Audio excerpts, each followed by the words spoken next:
নীরব খোকা আমাকে পেট ভরে খেতে দে। তোর বাবা কখনো আমাকে পেট ভরে খেতে দেয়নি। আমার কথাটা শুনে আমার ছেলে নীরব আমাকে তার নিজ হাতে ধরে খাইয়ে দিতে লাগলো আর বলল, মা দিচ্ছি। আজ থেকে সব সময় তুমি পেট ভরে খেতে পারবে, আর কোনো সমস্যা হবে না মা। আমি নীরবের কথা শুনে শান্তি পেলাম আর বললাম, খোকা সব সময় এমন করেই আমার সেবা করিস। আমি আর কিছু চাই না তোর থেকে। নীরব আমাকে বলল, মা আমি সব সময় তোমার কাছে থেকে তোমার সাথে কাজ করব। দেখবে আমাদের আর কোনো অভাব থাকবে না। আমি নীরবের কথা শুনে বললাম, নে বাবা আবার শুরু কর। আমার কথাটা শেষ হতেই আমার ছেলে নীরব আমাকে, হ্যালো আমার কলিজার বন্ধুরা, কেমন আছো সবাই? বরাবরের মতো আজ ও তোমাদের মাঝে নতুন একটি ভিডিও নিয়ে আমি হাজির হয়েছি। আজ তোমাদের বলবো আমার নিজের আপন ছেলের সাথে আমার জীবনের অসাধারণ একটি সত্যি গল্প। আমি শতভাগ শিওর হয়ে বলতে পারি আজকের ভিডিওটা দেখার পর তোমাদের ও জল আসবে। তাই তোমাদের অনুরোধ করছি সম্পূর্ণ ভিডিওটি দেখার। তো বেশি কথা না বলে চলো গল্প ফিরে যাই। আমি নিপা। আমার বয়স 40। আমি ডিভোর্সি। আমার স্বামীর নাম দীপ। আমাদের একটা সন্তান আছে। আমার ছেলের নাম নীরব। আমার ছেলের বয়স 18। আমার স্বামী কোনো কিছুই করে না, সব সময় বাড়িতেই থাকতেন তিনি। আমি আগে জানতাম না যে দীপ আসলে এমন। তবে বিয়ের পর একটা বছর যেতেই আমি দীপের বিষয় সমস্ত কিছু জানতে পারি। দীপ প্রচুর নেশা করত আর বন্ধুদের সাথে বসে জুয়া খেলত।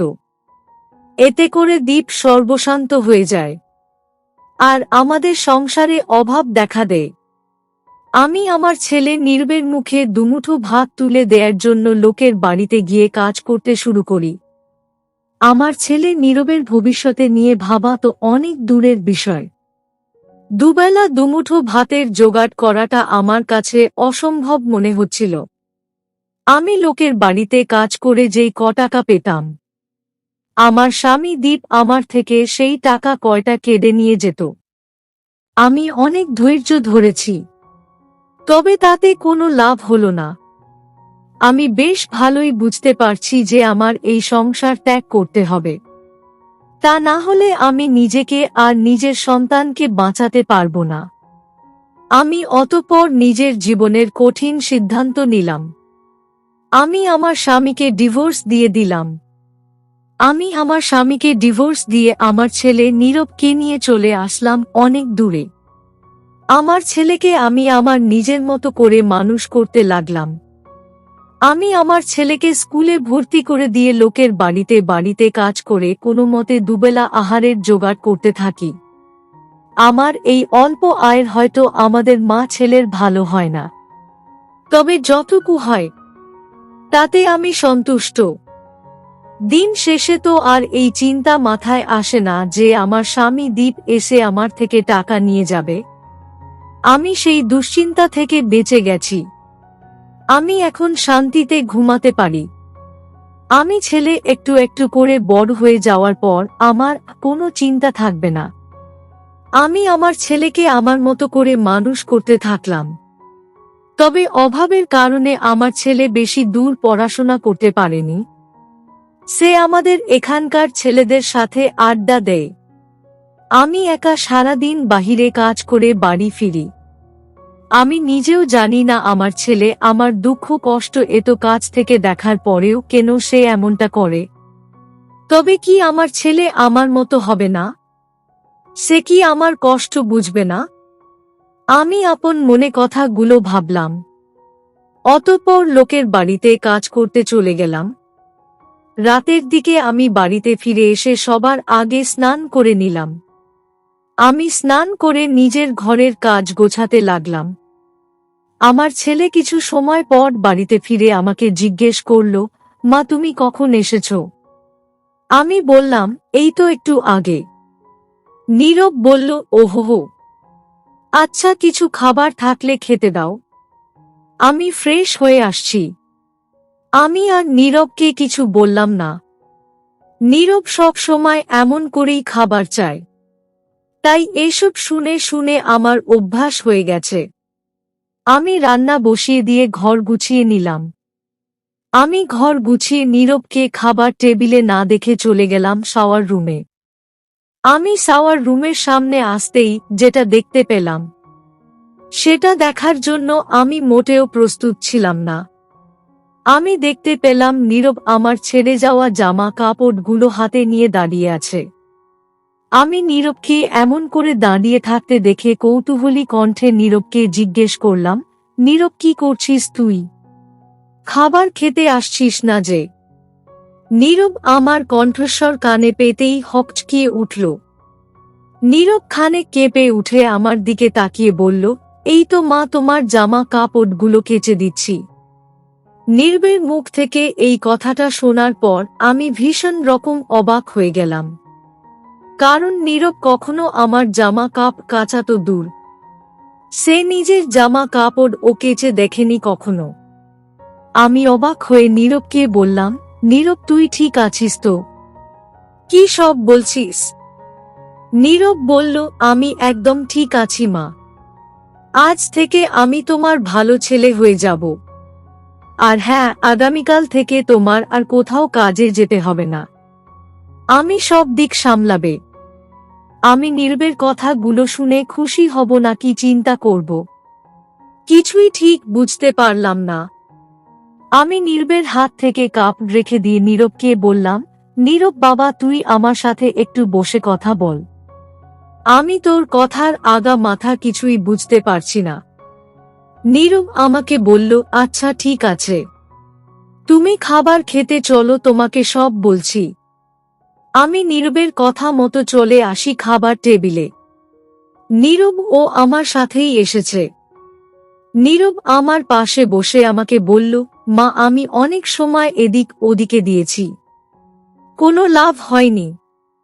তোমাকে লোকের বাড়িতে কাজে যে দেখলে আমার খুব কষ্ট হয়। মা, আমি একটা কাপড়ের দোকান দিয়েছি, আগামীকাল থেকে আমি সেখানেই থাকব। ওখান থেকে মোটামুটি একটা ভালো পরিমাণের টাকা আসবে, ওই টাকা দিয়ে আমাদের মা ছেলের দিন কেটে যাবে।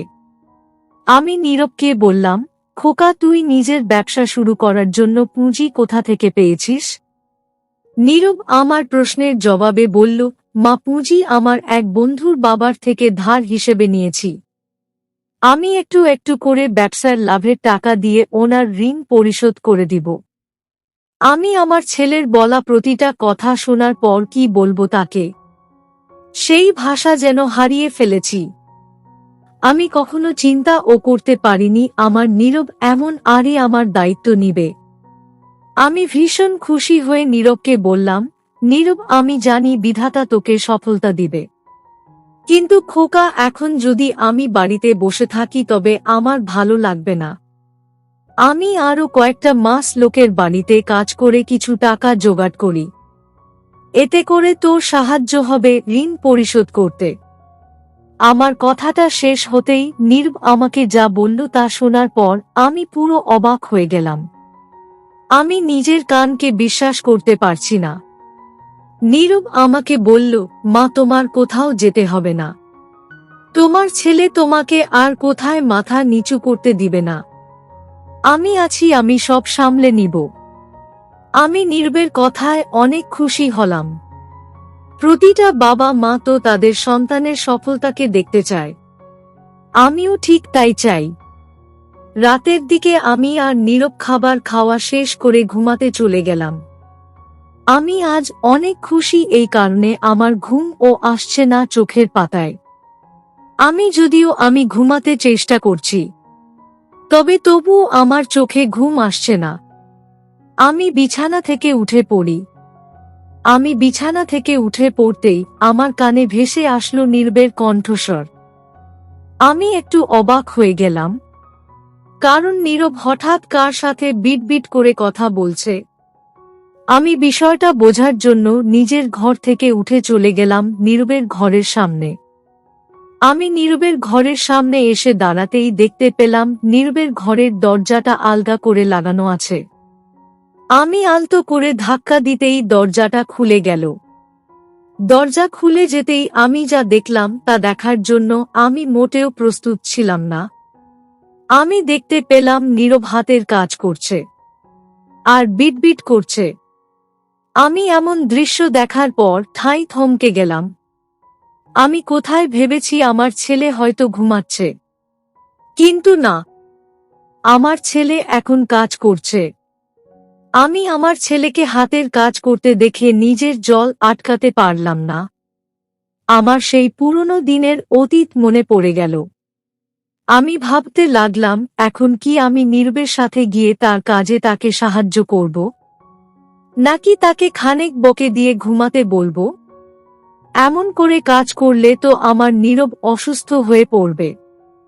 এত চাপ সে নিতে পারবে না তো। আমি আপন মনে এসব চিন্তা করার পর নীরবের ঘরে প্রবেশ করলাম। আমি নীরবের ঘরে প্রবেশ করে নীরবের পাশে গিয়ে বসে আলতো করে নীরবের কান ধরে মুচকি হেসে নীরবকে বললাম, এই ফাজিল ছেলে, তুই না ঘুমিয়ে এখন কি করছিস শুনি? তোর কি সকালে দোকানে যেতে হবে না নাকি? আমার কণ্ঠস্বর শুনে খানিক ঘাবড়ে গিয়ে বলল, মা সরি, আসলে আমি একটু। নীরব সম্পূর্ণ কথাটা বলার আগেই আমি নীরবকে বললাম, খোকা, আমি জানি সব। তোর মা আমি যদি তোকে না বুঝতে পারি তবে কে বুঝবে? শোন, আমি জানি তোর এখন বয়সটা জোসের, তাই তাদের কাছে এখন কোনো কিছুই অসম্ভব লাগে না। তবে খোকা, নিজের যত্ন নিতে হবে তো। এত চাপ মাথায় থাকলে তুই অসুস্থ হয়ে পড়বি বাবা। আমার কথাটা শেষ হতেই নীরব আমাকে বলল, মা, আমি তো কাজের চাপ নিচ্ছি, তুমিও তো সেম কাজের চাপ নাও। সারা দিন লোকের বাড়িতে কাজ করে এসে আবার রাতে নিজের কাজ করতে তোমার বুঝি কষ্ট হতো না? আমি নীরবকে বললাম, আমার কষ্ট তো হতো, তাই বলে কি আমি তোকে কষ্ট করতে দিব নাকি? আমি কখনো আমার ছেলেকে কষ্ট করতে দিব না। তার হয়ে আমি নিজে কষ্ট করব। নীরব বলল, তবে মা, এসো আমরা একসাথে কাজ করি। আমাদের মা ছেলের সংসার থেকে সমস্ত অভাব চলে যাক, আমরা সুখে শান্তিতে থাকি।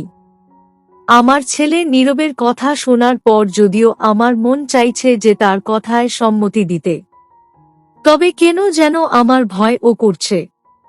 আমি নীরবে বললাম, না নীরব, এটা হয় না। তুই কোথায় আর আমি কোথায়? আমার কষ্ট হোক, তাছাড়া বাঁচবই বা আর কতদিন? তুই ঘুমা খোকা, আমি কাজ করি গিয়ে। নীরব আমার হাত ধরে আমাকে বলল, না মা, আমি তোমাকে যেতে দিব না।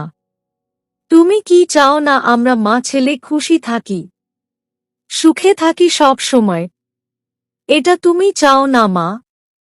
আমি নীরবকে বললাম, চাই। নীরব বলল, তবে আমাকে তোমার সেবা করতে দাও। আমার মা ছেলে মিলে এই যুদ্ধে একসাথে লড়াই করব। আমার বাবা জীবনে যা করতে পারেনি, আমি তা করব মা। তুমি শুধু আমার পাশে থেকো। আমি আর পারলাম না নীরবকে বারণ করতে, কারণ নীরবের মাথায় এখন যেই ভূত চেপেছে তা এমনি এমনি যাবে না। সে তার কাজ করেই তবে শান্ত হবে। তাছাড়া প্রতিটা মা বাবার মতো আমিও চাই আমার ছেলে 10 জনের মতো একজন হয়ে উঠুক। তাই আমি আর বারণ করলাম না। আমি নীরবের সাথে কাজ করতে লাগলাম। নীরব আর আমি অনেক সময় নিয়ে সব কাজ করে নিয়ে অতঃপর নীরব আমার দিকে আমার খাবার এগিয়ে দিল। আমি নীরবকে বললাম, নীরব খোকা, আমাকে পেট ভরে খেতে দে। তোর বাবা কখনো আমাকে পেট ভরে খেতে দেয়নি। আমার কথাটা শুনে আমার ছেলে নীরব আমাকে তার নিজ হাতে ধরে খাইয়ে দিতে লাগলো আর বলল, মা, দিচ্ছি। আজ থেকে সব সময় তুমি পেট ভরে খেতে পারবে, আর কোনো সমস্যা হবে না মা। আমি নীরবের কথা শুনে শান্তি পেলাম আর বললাম, খোকা, সব সময় এমন করেই আমার সেবা করিস। আমি আর কিছু চাই না তোর থেকে। নীরব আমাকে বলল, মা আমি সব সময় তোমার কাছে থেকে তোমার সাথে কাজ করব। দেখবে আমাদের আর কোনো অভাব থাকবে না। আমি নীরবের কথা শুনে বললাম, নে বাবা আবার শুরু কর। আমার কথাটা শেষ হতেই আমার ছেলে নীরব আমাকে নিয়ে চলে গেল আমার ঘরে। অতঃপর আরও একটু সময় কাজ করে নিয়ে আমরা মা ছেলে ঘুমাতে চলে গেলাম। সকাল বেলা নীরব চলে গেল নিজের দোকান সামলাতে। কাপড়ের দোকান দেখে আমিও আমার ছেলের সাথে দোকানে গেলাম। এমন করেই আমি রোজ আমার ছেলের সাথে কাজ করতে থাকি। আমাদের মা ছেলের সংসার এখন আরো বড় হল। আমাদের এখন সুখে থাকার দিন। সত্যি নীরবের মতো ছেলে সবার ঘরে হয় না। নীরব আমার পাশে যেমন করেছিল, এমন করে যদি তার বাবা থাকত, তবে হয়তো আমাদের কখনো অভাবের মাঝে ডুবে থাকতে হতো না। সত্যি আমি আমার ছেলেকে নিয়ে অনেক খুশি আছি। তো বন্ধুরা, এই ছিল আমার নিজের ছেলের সাথে আমার জীবনের একটি সত্যি ঘটনা। তোমাদের কেমন লাগলো আজকের গল্পটা?